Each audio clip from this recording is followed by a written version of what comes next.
नमस्कार दोस्तों, classroom centre में आप लोगों का स्वागत है। आज हम लोग देखेंगे मेंसुरेशन के कुछ पार्ट। इसमें सबसे पहले हम लोग देखते हैं क्यूब के बारे में। ये हमने एक क्यूब बना रखा है जिसकी साइड हमने ए दे रखी है। क्यूब का बेसिक जान लेते हैं। क्यूब में 6 फेसेज होते हैं, एज 12 होते हैं और वर्टिसेज इसके 8 होते हैं। बात करते हैं लॉन्गेस्ट डायगोनल की, तो ये होता है √3a। लॉन्गेस्ट डायगोनल क्या होता है? आप जिस कमरे में बैठे हैं उस कमरे का जो बेस वाला कॉर्नर है उसे लीजिए और उसके जो रूफ वाला कॉर्नर है उसका अपोजिट वाला लीजिए, यानी कि ये हो गया आपका लॉन्गेस्ट डायगोनल। अब इसको निकालते कैसे हैं? देखिए, जो बेस होगा वो कैसे बनेगा, एक स्क्वायर बनेगा और स्क्वायर का जब हम ये निकालेंगे डायगोनल तो डायगोनल हो जाएगा √2a। ये स्क्वायर का ये डायगोनल, ये हो गया √2a। और ये वाली साइड इसकी दे रखी है a, तो हम निकालना है हमें इसका लॉन्गेस्ट डायगोनल। तो ये क्या बन रहा है? ये बन रहा है ये राइट एंगल ट्रिएंगल।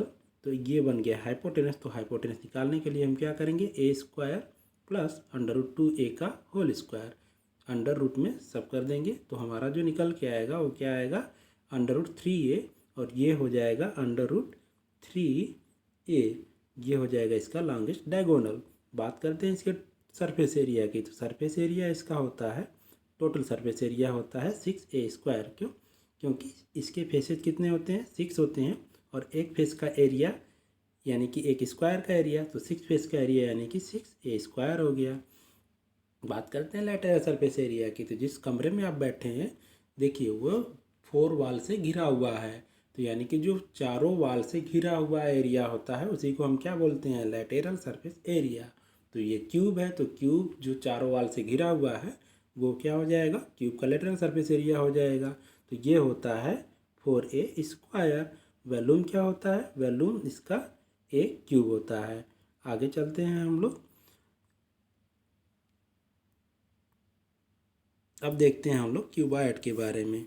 जैसे हमने क्यूब देखा था वैसे ही होता है क्यूबॉइड। थोड़ा सा डिफरेंस होता है क्या कि इसकी लेंथ, हाइट और विड्थ सेम नहीं होती है। इसमें भी सेम फेसेस 6 होते हैं, एजेज 12 होते हैं, वर्टिसेज 8 होते हैं। इसका लेंथ, विड्थ और हाइट हमने दे रखा है। लेंथ L है, विड्थ V है और हाइट H है। लॉन्गेस्ट डायगोनल जैसे हमने क्यूब में निकाला था वैसे क्यूबॉइड में निकालेंगे। तो क्यूबॉइड में भी हम क्या करेंगे? ये देखिए, ये जो जिस कमरे में बैठे हैं आप फिर से वहीं टिक लगाएंगे। ये हो गया इसका लॉन्गेस्ट डायगोनल। इसको निकालने के लिए पहले हमें ये निकालना पड़ेगा। ये जो नीचे बन रहा है एक रेक्टेंगल, इस रेक्टेंगल का डायगोनल निकालेंगे तो ये क्या हो जाएगा? √L² प्लस b², यानी कि ऐसे बनेगा। ये ऐसे बनेगा और ये हमारा है √L² प्लस b² है, और ये है h। अब इसको निकालने के लिए हम क्या करेंगे? जब पाइथागोरस थ्योरम निकालेंगे तो इससे निकल जाएगा हमारा लॉन्गेस्ट डायगोनल, यानी √L² plus b² plus h²। Total surface area हो जाएगा जितने भी 6 फेसेज हैं उनका एरिया। तो 6 फेसेज का एरिया निकालेंगे तो जो अपोजिट वाला एरिया होता है वो हमेशा सेम होता है, यानी कि जो आप जहाँ पे आप बैठे हैं उसके सामने वाला जो वाल है आपका और उसके जहाँ पे बैठे हैं उसके पीछे वाला वाल, वो दोनों क्या होगा? सेम एरिया का होगा। तो ऐसे अगर निकालते हैं टोटल सरफेस एरिया तो क्या हो जाएगा? 2 ब्रैकेट में L/B plus B/H plus H/L।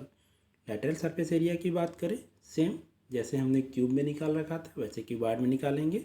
लेकिन ध्यान रहे कि क्यूब में क्या था? सारा का सारा साइड्स या एजेज उसके सेम थे, लेकिन यहाँ पे क्या है? सेम नहीं है।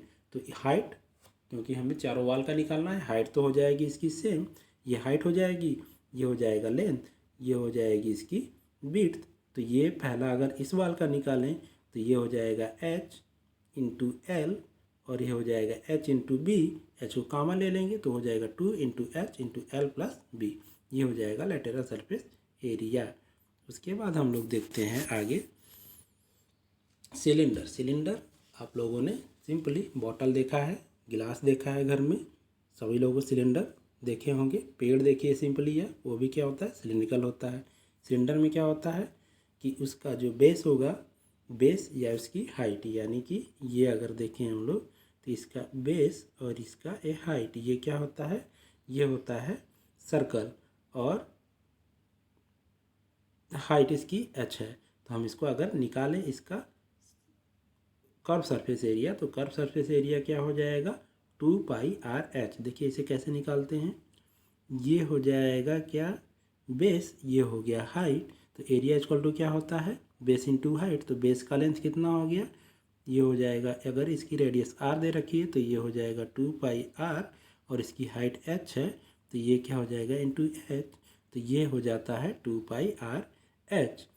ऐसे करके निकालते हैं। टोटल सरफेस एरिया कैसे निकालते हैं, टोटल सरफेस एरिया में कर्व सरफेस एरिया, जिससे यानी जो राउंड राउंड है, ये देखिए ये होता है कर्व सरफेस एरिया, यानी कि जिससे पूरा घिरा हुआ है, इसी को हम क्या बोलते हैं कर्व सरफेस एरिया बोलते हैं। कर्व सरफेस एरिया में अगर हम बेस एरिया और अपर एरिया दोनों को ऐड कर दें तो निकल जाएगा टोटल सरफेस एरिया।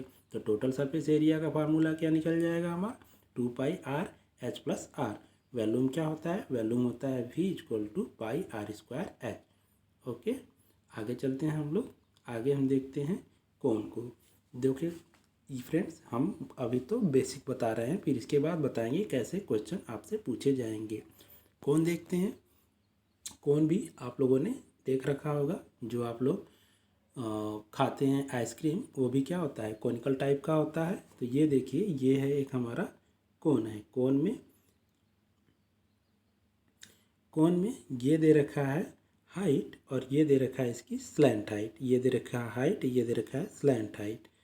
ओके, और ये दे रखा है रेडियस। तो हम पहले देखते हैं इसका curve surface area. Curve surface area क्या होता है, जिससे ये जितने मटेरियल से बना हुआ है, यानी ये कागज़ लें, अगर उसे कोनिकल बनाए तो जितना कागज़ लगेगा उसे बनाने में, उसको हम क्या बोलेंगे, उसका कर्व सरफेस एरिया। तो ये हो जाता है πr(l) टोटल सरफेस एरिया में कर्व सरफेस एरिया प्लस क्या कर देंगे इसका बेस एरिया, तो πr(l) प्लस πr², यानी πr(l+r) हो जाएगा। वैल्यूम की बात करें तो वैल्यूम ऑफ द कोण होता है half of the volume of the cylinder, sorry 1/3 of the volume of the cylinder होता है। तो अगर वैल्यूम ऑफ द कोण लिखें तो 1/3 इंटू क्या करें volume of the cylinder of the same height and base radius, तो ये हो जाएगा वैल्यूम ऑफ द कोण 1/3 πr²h। तो ये हमारा वैल्यूम हो जाएगा। अब आगे चलते हैं, अब देखते हैं स्फेयर। स्फेयर में कोई ख़ास चीज़ नहीं है हमको सीखने के लिए, बस हमको याद रखना है कि इसका सरफेस एरिया क्या होता है। इसमें कर्व सरफेस एरिया और टोटल सरफेस एरिया दोनों सेम ही होते हैं, इसीलिए इसको सिर्फ सरफेस एरिया लिखते हैं। और ये होता है 4πr², वैल्यूम इसका होता है 4/3 πr³। आगे चलते हैं हम लोग, स्फेयर के बाद हो गया हेमीस्फेयर। हेमीस्फेयर में दो चीज़ें होती हैं। हेमीस्फेयर में पहला बात तो होता है कर्व सरफेस एरिया। आपके घर में बाउल होगा, कटोरा होगा या गेंदें होगी, गेंद को अगर बीच से अगर कट कर दें तो क्या बन जाएगा, हेमीस्फेयर बन जाएगा। तो या सिंपली आप बाउल का घर में एग्जांपल ले सकते हैं, जो कटोरे घर में होते हैं। तो उसका कर्व यानी कि जितने मटेरियल से वो मिल के बना है उसे हम क्या बोलेंगे कर्व सरफेस एरिया। अगर बात करें कि वो पूरा का पूरा सॉलिड है तो उसका टोटल सरफेस एरिया निकालेंगे, तो टोटल सरफेस एरिया क्या करेंगे, इसका कर्व सरफेस एरिया में इसका जो बेस एरिया है उसे ऐड कर दें तो कितना निकल जाएगा 3πr², और इसका वैल्यूम कितना होता है 2/3 πr³।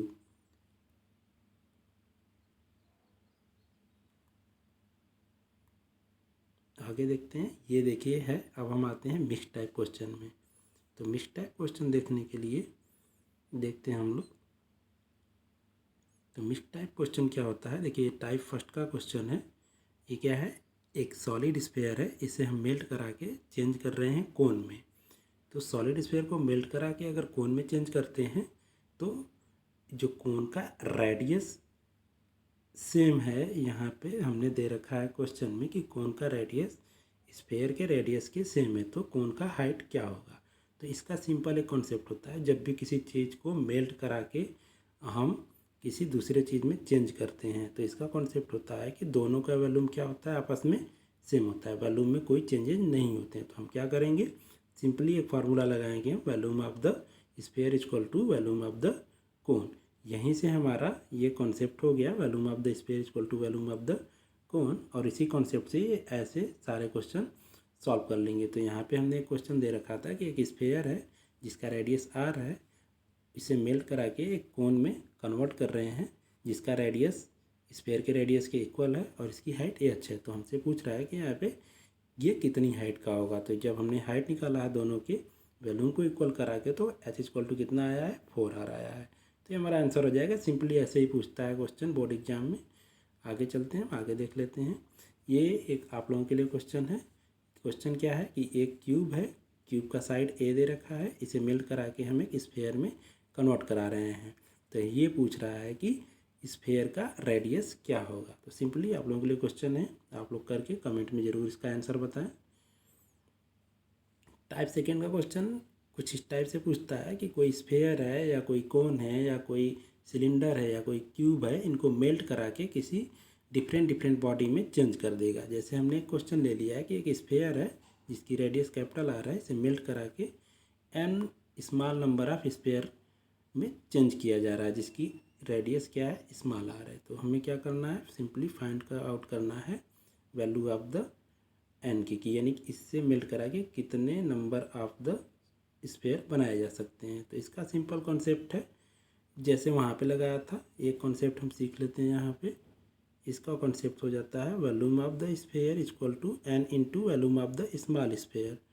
ओके, तो ये कॉन्सेप्ट लगाएंगे और यहाँ से हम क्या कर लेंगे, एन की वैल्यू कैलकुलेट कर लेंगे। तो हमने जो यहाँ पे एन की वैल्यू कैलकुलेट कर लिया, सिंपल एक फार्मूला भी हमारा निकल आया है।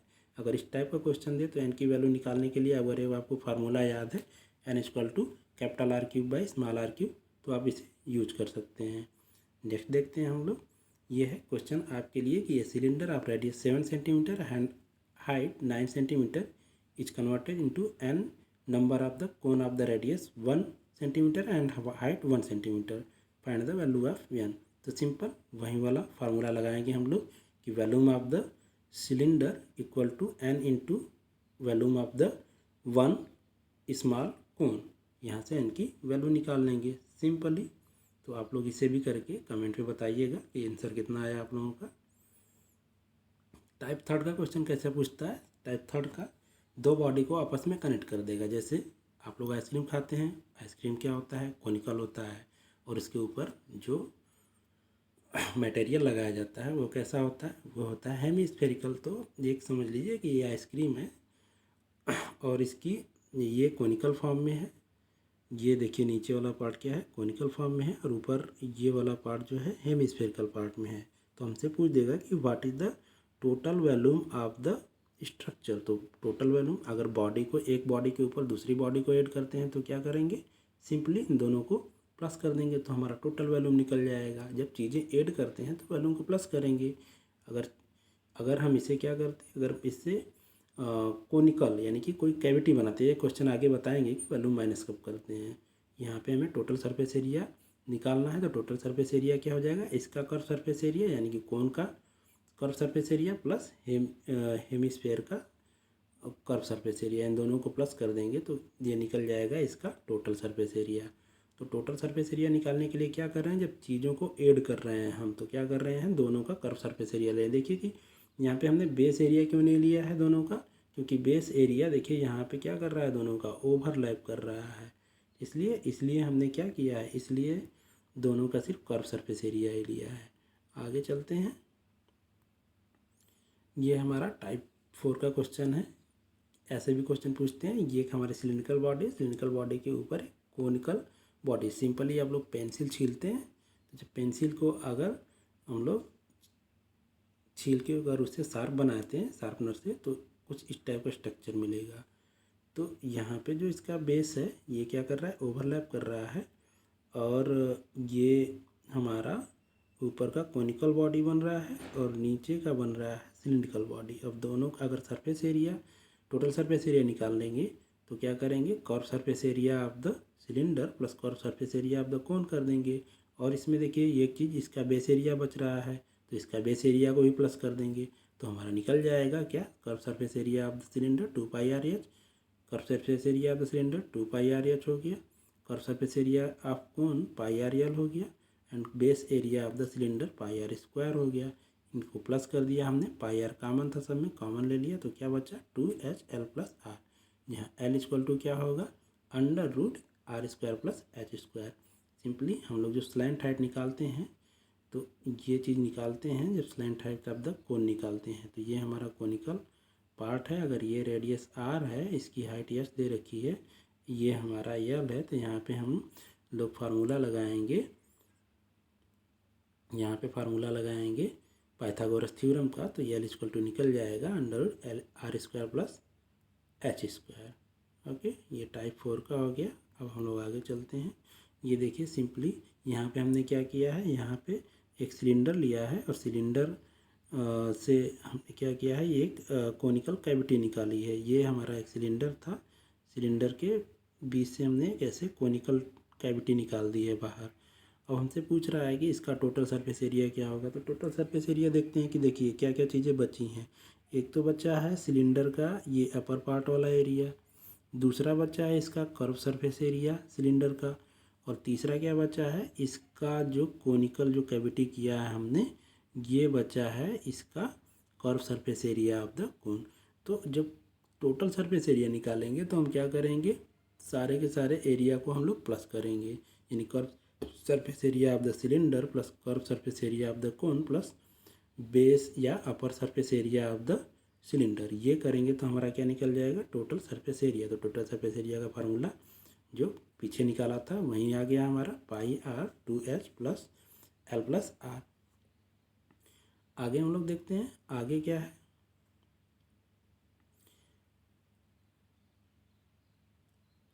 आगे है इसका वैल्यूम। वैल्यूम क्या हम निकालेंगे, कैसे निकालेंगे, देखिए वैल्यूम में के लिए क्या होता है, जब हम मटेरियल को बाहर निकाल रहे हैं, यानी कि जितना मटेरियल बाहर निकाल रहे हैं उसको क्या करना पड़ेगा, माइनस करना पड़ेगा। तो टोटल हमारा वैल्यूम कितना था, पाई आर स्क्वायर एच था। ये सिलेंडर है, सिलेंडर का वॉल्यूम कितना होता है, पाई आर स्क्वायर एच होता है। इसमें से हमने क्या किया, इस कोन को बाहर निकाल दिया है। जब कोन को बाहर निकाल देंगे तो हमारा सिर्फ यही स्ट्रक्चर बचेगा, तो माइनस भी कोन कर देंगे, 1/3 पाई आर स्क्वायर h/2 हो जाएगा। तो इसका सिंपली, क्योंकि ये जो हाइट लिया है हमने, क्या लिया है, यहाँ से यहाँ की हाइट h/2 लिया है, तो ये सिंपली हमारा एक फार्मूला निकल के आ गया। इस शेप, अगर ऐसा शेप है तो आप लोग डायरेक्ट ये फार्मूला यूज कर सकते हैं, 5/6 पाई आर स्क्वायर एच। मैंने सिर्फ वीडियो आपको समझने के पर्पज़ से बनाया है कि आपको ये चैप्टर अच्छे समझ आए, आपको रिवीजन हो जाए आपका।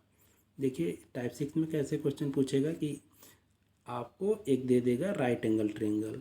यहाँ पे है एक राइट एंगल ट्रायंगल है ABC, और इसको क्या कर रहा है, इसको ये हाइट के अकॉर्डिंग क्या कर रहा है, इसे रिवॉल्व कर रहा है, यानी कि घुमा रहा है। जब घुमाएगा तो इस टाइप का एक स्ट्रक्चर बनेगा, यानी कोनिकल स्ट्रक्चर बन जाएगा हमारा, जिसका रेडियस क्या होगा, इसका बेस होगा। ये यहाँ पे इसका रेडियस क्या हो जाएगा, इसका बेस, यानी कि BC हो जाएगा, और इसकी हाइट क्या हो जाएगी, AB हो जाएगी। तो जब भी, यानी कि जिसके अकॉर्डिंग, इसका कॉन्सेप्ट क्या होगा, इसका कॉन्सेप्ट होता है कि जिसके अकॉर्डिंग हम घुमाते हैं वो क्या बनता है, वो हाइट बनता है, और जो उसका बेस होता है वो बन जाता है रेडियस। ओके, यानी कि जिसके अकॉर्डिंग हम घुमाते हैं वो बन जाता है हमारा हाइट, और उसका बेस बन जाता है उसका रेडियस। जैसे सिंपली यहाँ पे AB क्या बनेगा, हाइट बनेगा, और BC बन जाएगा इसका रेडियस। और जब भी किसी एक राइट एंगल ट्रायंगल को हम इसके बेस के अकॉर्डिंग घुमाएं या उसके हाइट के अकॉर्डिंग घुमाएं तो क्या बनेगा, एक सिंगल कोन बनेगा। अगर हम क्या करें, अगर इसमें ये देखिए, ये हमने इसके बेस के अकॉर्डिंग घुमाया है, तो यहाँ पे भी क्या बना है, एक कोन बना है जिसका हाइट क्या हो जाएगा, CB हो जाएगा, और रेडियस कितना हो जाएगा, AB हो जाएगा। लेकिन अगर हम बात करें कि एक राइट एंगल ट्रायंगल है, और राइट एंगल ट्रायंगल हमारा यहाँ पे है ABC, यहाँ पे ABC एक राइट एंगल ट्रायंगल हमने बनाया है, दिखा रहे हैं अभी आपको। यह है ABC एक राइट एंगल ट्रायंगल, और B से हमने हाइपोटेनस पे परपेंडिकुलर ऐसे डाल दिया, ठीक है। या हमने क्या किया कि ये इसको हाइपोटेनस के अकॉर्डिंग हमने क्या, दो चीज़ें तो हमने देख लिया। एक तो हमने देख लिया था हाइट के अकॉर्डिंग इसे रिवॉल्व करा के, और दूसरा इसके बेस के अकॉर्डिंग रिवॉल्व करा के। अब तीसरा बचा था कि इसके हाइपोटेनस के अकॉर्डिंग अगर रिवॉल्व कराएं तो क्या बनेगा। जब हाइपोटेनस के अकॉर्डिंग हम रिवॉल्व कराएंगे तो यहाँ पे दो कोन बनेंगे, एक लोअर पार्ट वाला, देखिए ये कोन ये बना है, दूसरा कोन ये बना है, तो ये दो कोन बनेंगे, ये हमारे दो कोन बन जाएंगे।